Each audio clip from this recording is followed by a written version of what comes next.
미트하임에서 제안한 시공 매뉴얼은 크게 두 가지로 볼 수 있습니다. 첫 번째는 떠붙임 압착 시공을 했습니다. 두 번째는 콘크리트 디스크 앙카 방식입니다. 그렇다고 해도 접착 몰탈과 앙카 방식의 부착력 한계에 대한 의심이 완전히 사라진 건 아니었습니다. 그렇다면 곽 소장은 거기에다가 어떤 보완들을 했을까요? 첫 번째, 몰탈 접착 정강제를 사용했습니다. 시기가 초봄이고 벽면에 뿌옇게 먼지가 묻어나는 철이라 아무래도 부착 강도에 문제가 있을 듯 해서 몰라인 같은 콘크리트 접착 정강제를 외부면 전체에 발랐습니다. 두 번째는 세라믹 사이딩처럼 외단열재 전체를 받치는 스타트를 설치를 했습니다. 트랙형 외단열재는 특히 수평 라인의 유지가 중요하기 때문에 전면, 배면, 좌우 측면, 단열재 부착면 전체를 한 바퀴 돌면서 베이스를 만들었습니다. 혹시 있을지 모를 부분적 처짐에 대비하면서 스타트 라인에 가이드 역할을 하도록 했는데 아무래도 품이 더 들어가겠죠. 직영공사이기 때문에 가능했습니다. 단열재 하부를 수평으로 유지하는 이 스타트는 사실 수직 수평실을 띄우는데도 상당히 유리합니다. 세 번째, 주택 전체를 입체적으로 수직 수평 레벨을 잡아놓고 단열재 부착을 시작을 했습니다. 보통은 상하, 좌우 단열재를 맞추고 먹을 치거나 실을 치는 선으로 레벨을 잡는 2차원적인 레벨을 잡습니다.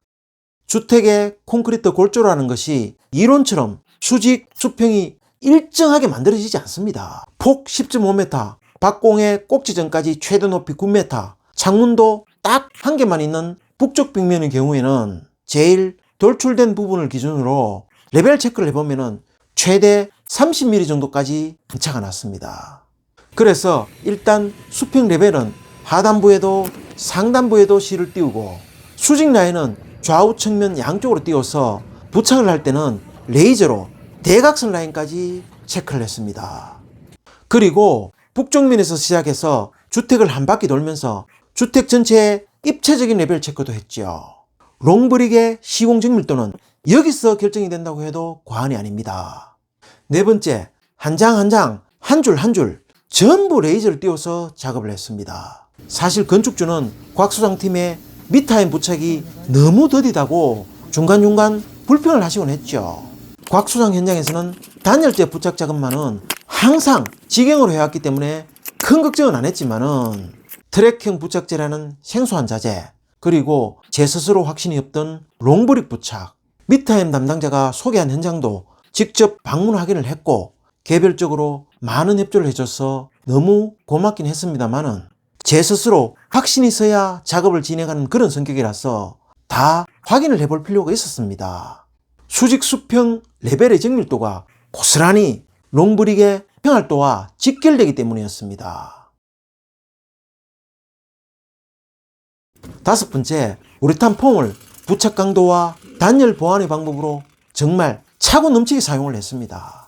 보통은 단열재와 구조체 사이에는 공기의 흐름이 생길 수 있는 그런 공기층이 있습니다. 벽면 전체로 보면 상하, 좌우나 창틀 주위 등 단열층이 취약한 부분이 생기면 단열 성능을 급격하게 저하시키는 공기의 흐름이 벽면 전체로 생기는 경우가 있습니다. 결로도 문제가 되죠. 콘센트 뚜껑을 열었을 때 외기의 바람이 그대로 들어오는 경우가 있는데 저 곽 소장은 이런 외기의 흐름 때문이라고 잠정적으로 그런 의심을 해왔기 때문에 한 장 한 장 그 흐름을 차단할 필요가 있다고 생각을 해왔습니다. 당연히 한 장 한 장의 부착 강도도 증가되겠죠. 단열재 부착을 위한 접착 몰탈은 어느 정도 강도가 확보될 때까지 시간이 필요합니다. 그런데 단열재 레벨을 잡기 위해서는 두들기거나 흔드는 과정을 할 수밖에 없습니다. 우리가 사용한 트랙형 단열재 에어폴의 장점이 열괴 방지를 위한 수평 조인트 클릭 시공과 수직 조인트 단열 막대 시공인데 이 방법은 열괴 방지에는 엄청난 장점이 되지만은 붙여나가는 과정에서 이미 시공된 주변 단열재에 더 많은 충격을 주게 됩니다. 말하자면은 접착 몰탈의 강도가 확보될 때까지 구조체와 단열재를 잡아주는 어떤 보완도 필요했습니다. 그래서 사용한 방법이 대나무 젓가락으로 단열재 간 임시 고정을 했습니다. 임시 고정용으로 못을 사용하는 경우가 있는데 혹시 단열재가 습기를 먹으면 녹물이 배어 나올 수도 있고, 철제의 특성상 못은 열교에 취약할 수 있기 때문에 대나무 재질을 사용한 것입니다. 거기에다가 단열재 간 상부 조인트에 합판을 쿠사비로 사용해서 받치고 화선을 눌러박아서 접착 몰탈의 강도가 나올 때까지, 그리고 디스크형 앙카로 단열재를 고정할 때까지 작업 과정의 충격이나 변형을 견딜 수 있는 그런 과정을 병행했다고 볼 수 있죠. 아무래도 타카 작업을 하는 합판 고정 화선의 작업은 시공 매뉴얼에도 없는 작업이기 때문에 늘어난 작업 시간을 줄이기 위한 고육지책이기도 합니다.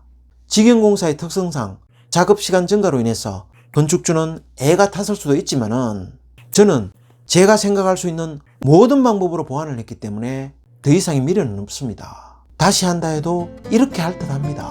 아무래도 이제는 좀 더 신속하고 정확하게 단열재를 부착할 수 있을 듯 합니다.